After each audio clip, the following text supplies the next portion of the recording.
মানুষ যখন অসুস্থ থাকে, মানুষের যখন রক্তের প্রয়োজন হয়, কিন্তু আমার শরীরে পর্যাপ্ত পরিমাণে রক্ত আছে, আমি যদি সেই রক্তটা তাকে দেই, তাহলে রাসূলুল্লাহ সাল্লাল্লাহু আলাইহি ওয়াসাল্লামের ভাষায় বলতে হয় এটা হবে সাদাকায়ে জারিয়া। আমরা অনেকে সাদাকা করতে চাই কিন্তু টাকা নাই, অনেকে সাদাকা করতে চাই কিন্তু আমাদের সামর্থ্য নাই। আমরা যদি সাদাকা করতে চাই তাহলে কিন্তু অনেক মাধ্যম আছে, তার মধ্যে একটা অন্যতম মাধ্যম হলো রক্তদান করা। যখন মানুষ অসুস্থ হবে তখন যার রক্তের প্রয়োজন, আমরা চাইলে কিন্তু তার রক্ত দিতে পারি নিজের শরীর থেকে। তার শরীরে রক্ত ট্রান্সফারের যে ব্যবস্থা আছে, ব্লাড ব্যাংকিং যে ব্যবস্থা আছে, এগুলোর মাধ্যমে আমরা রক্ত দিতে পারি আলহামদুলিল্লাহ। এবং এটা শরীয়তসম্মত, যদি আমরা রক্ত দেই তাহলে দেখা যাবে আমাদের শরীরও ভালো থাকবে, আমরা সাদাকায়ে জারিয়ামূলক কাজে সম্পৃক্ত হতে পারবো ইনশাআল্লাহ। সুতরাং আমরা বলতে চাই যে যখন কোনো ব্যক্তির রক্তের প্রয়োজন হবে আমরা নেকির উদ্দেশ্যে তার সাহায্যে এগিয়ে যাব ইনশাআল্লাহ।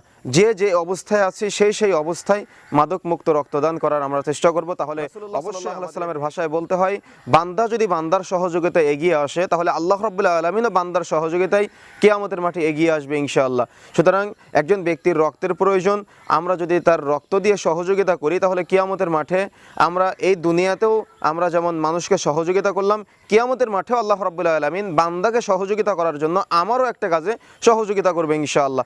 এবং এই রক্তদানটা হলো সাদাকার সমতুল্য। সুবহানাল্লাহি ওয়া বিহামদিহি।